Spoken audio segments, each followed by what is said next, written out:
Did you know that Castle Crashers originally looked like this? And did you know that the princesses were supposed to be playable characters? Well, actually, Monk CC, I did know that. Well, did you know that there was supposed to be a banana in the game? Yeah, me neither. So if you couldn't tell by the title, in this video, I'm going to be going over some of Castle Crashers' unused or deleted features. And I'm sure I'm going to miss a couple, so just let me know down in the comments if I missed any. And yeah, hopefully you guys enjoy the video. So the first time Castle Crashers was shown was at Comic-Con in 2005, and it actually went by the name of Ye Old Side Scroller. And here's some of the gameplay from Comic-Con. As you can see, it has similarities to Castle Crashers, but overall it's quite a different looking game, as the knights are super bulky, the enemies look tougher and more menacing, and it overall doesn't have that cartoony fun style that Castle Crashers has today. But I will say that there are some similarities, like of course the knights share resemblance with the current knights, and the characters were also using arrows and magic.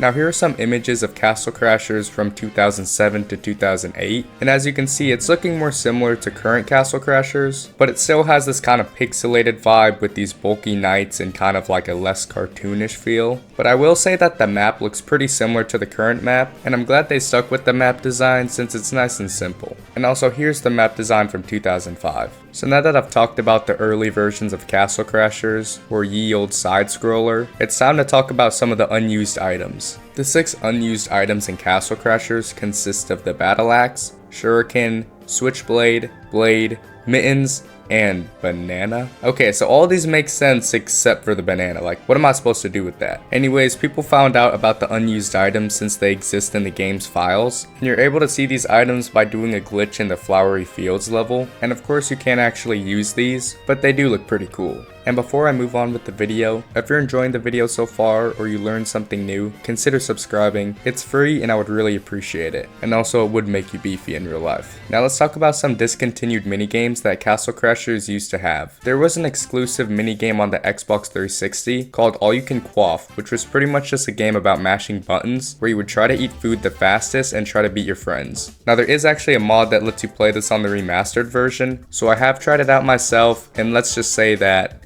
I'm not the best at the game, but at least it was pretty fun. And besides All You Can Quaff, there were some other mini games that I personally played on the PS3, which consisted of Melee, Quick Draw, Treasure, and Beefy. The Melee game mode is the exact same as the Arena game mode, so you're pretty much just fighting each other till the death. But the other 3 game modes were actually pretty interesting. The Quick Draw game mode was about killing your enemies using the bow and arrow, and you'd have to pick up flaming arrows that would summon around the map, which would make your bow do more damage, be faster, have longer range, and would also increase your player's speed. One thing that I used to really like about this game mode was that you could actually throw people in addition to using the bow and arrow, so I remember kind of abusing this factor and killing my friends over and over with it. Yeah, I'm a pretty good guy. And the next minigame out of the bunch was called Treasure, which was pretty simple, as the goal of the game was just to collect as much gold as you could. You could obtain the gold by just digging up these dig spots, and occasionally digging up an X would spawn a ton of gold from the air. I remember my favorite way to play this game was just wait for my friends to dig up the X's, and then I'd just go over and collect the gold.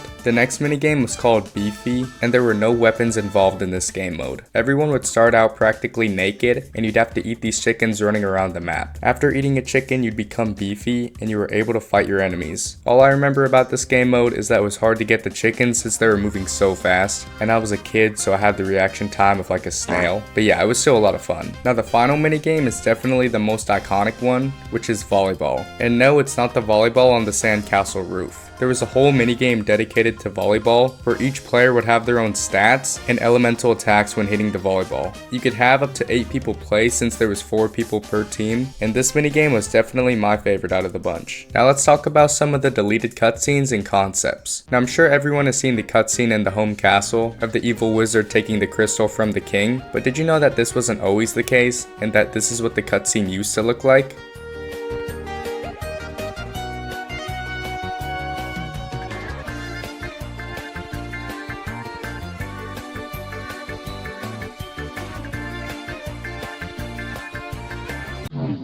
Also, according to the Castle Crashers wiki, there was originally going to be a cutscene in the Wizard Castle Takeoff, which would show a painting of the Orange Princess falling down that showed her being impaled by a sword. This painting would cause the knights to be enraged, which would make them fly into the air to arrive at the castle, just to see the painter holding the dead Orange Princess. And to be honest, I feel like this would be a pretty dark cutscene if it did end up making its way into the game. So yeah, maybe it was a good thing that it wasn't added. There was also apparently another unused cutscene that showed the bears fighting against the industrialists who were chopping down trees in their forest. The fighting would cause the bears' corpses to litter the floor, where the player would have to walk across them to enter the castle to fight the remaining bears. Now let's talk about some of the unused weapons. Quite a few weapons actually used to look pretty different before the final version of Castle Crashers, and to be honest, I think that some of these swords actually look better in the old version. Now I'm gonna get into some of the old boss designs and concepts. One of the old designs I'll be talking about is from the Painter boss. Did you know that this was the original design of the Painter boss? As you can see, they look pretty similar, as they have the same splotched apron and baseball cap, and really the only difference is the head. The old Painter design kind of looked like a mummy and had 3 pink eyes, and the current Painter boss just has a toolkit on his head. And as you can see, both of them do not hit leg day. Now my favorite boss concept is called the Tiger boss, which as you can see from this image looks really cool, and it kind of sucks that he never made it into the game, which was apparently due to time constraints, but apparently this guy was supposed to be battled before entering the ice castle. And you can tell that this image is really old since the Blue Knight is using electric magic.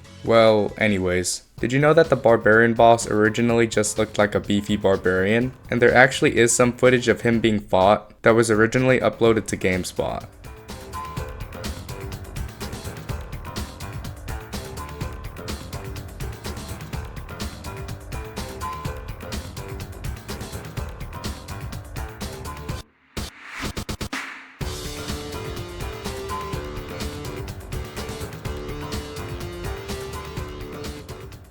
Now the last topic I'll be going over is the deleted characters and character concepts. One of these character concepts was the Yellow Knight. It was rumored that the Yellow Knight was supposed to be one of the 4 starting knights who had fire magic, and that he ended up being replaced with the Orange Knight. Now this rumor was eventually debunked by one of the game's artists named Dan Paladin. Although the concept of the Yellow Knight was just a rumor, the concept of the troll being playable was not. The developers actually wanted to have a playable troll character, but never ended up finishing it because they said that the design just didn't look right. Although there's no playable troll in vanilla Castle Crashers, there is a pretty cool mod that does allow you to play as him. And now for the last character concept that never made its way into the game is the playable princesses. In an interview, Dan Paladin stated that he wanted the princesses to be playable after you saved them, and that he wanted them to have really OP magic but have weak melee attacks. I feel like this would be a nice addition to Castle Crashers, since there aren't really any female characters that you can play as.